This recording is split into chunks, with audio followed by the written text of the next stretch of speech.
यह भी नहीं रहने वाला। एक साधु देश में यात्रा के लिए पैदल निकला हुआ था। एक बार रात हो जाने पर वह एक गांव में आनंद नाम के व्यक्ति के दरवाजे पर रुका। आनंद ने साधु की खूब सेवा की।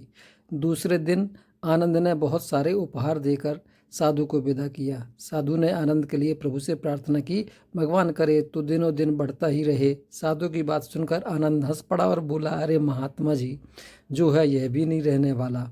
साधु आनंद की ओर देखता रह गया और वहां से चला गया। 2 वर्ष बाद साधु फिर आनंद के घर गया और देखा कि सारा वैभव समाप्त हो गया है। पता चला कि आनंद अब बगल के गांव में एक जमींदार के यहाँ नौकरी करता है। साधु आनंद से मिलने गया। आनंद ने अभाव में भी साधु का स्वागत किया। झोपड़ी में फटी चटाई पर बिठाया, खाने के लिए सूखी रोटी दी। दूसरे दिन जाते समय साधु की आंखों में आंसू थे।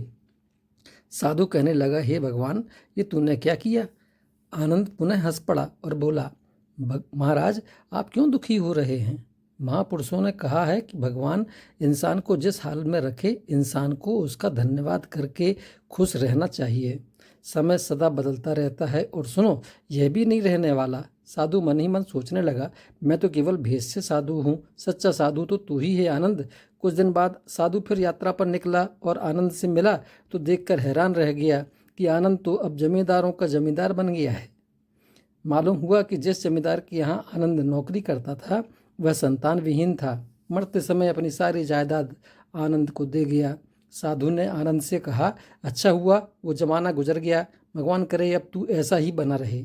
यह सुनकर आनंद फिर हंस पड़ा और कहने लगा, महाराज, अभी भी आपकी नादानी बनी हुई है। साधु ने पूछा, क्या यह भी नहीं रहने वाला? आनंद ने उत्तर दिया, हाँ, या तो यह चला जाएगा या फिर इसको अपना मानने वाला ही चला जाएगा।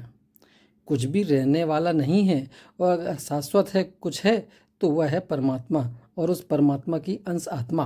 आनंद की बात साधु ने गौर से सुना, चला गया। साधु कई साल बाद फिर लौटता है तो देखता है कि आनंद का महल तो है किंतु कबूतर उसमें गुटर गूं कर रहे हैं और आनंद का देहांत हो गया है। बेटियां अपने अपने घर चली गईं और बूढ़ी पत्नी कोने में पड़ी है। साधु कहता है, अरे इंसान, तू किस बात का अभिमान करता है? क्यों इतराता है? यहाँ कुछ भी टिकने वाला नहीं है। दुख या सुख कुछ भी सदा नहीं रहता। तू सोचता है पड़ोसी मुसीबत में है और मैं मौज में हूँ, लेकिन सुन, ना मौज रहेगी और ना ही मुसीबत। सदा तो उसको जानने वाला ही रहेगा। सच्चे इंसान वे हैं जो हर हाल में खुश रहते हैं। मिल गया माल तो उस माल में खुश रहते हैं और हो गए बेहाल तो उस हाल में खुश रहते हैं। साधु कहने लगा, धन्य है आनंद तेरा सत्संग और धन्य है तुम्हारी सद्गुरु। मैं तो झूठा साधु हूँ, असली फकीरी तो तेरी जिंदगी है। अब मैं तेरी तस्वीर देखना चाहता हूँ, कुछ फूल चढ़ाकर दुआ तो मांग लूँ। साधु दूसरे कमरे में जाता है तो देखता है कि आनंद ने अपनी तस्वीर पर लिखवा कर रखा है, आखिर में यह भी नहीं रहेगा।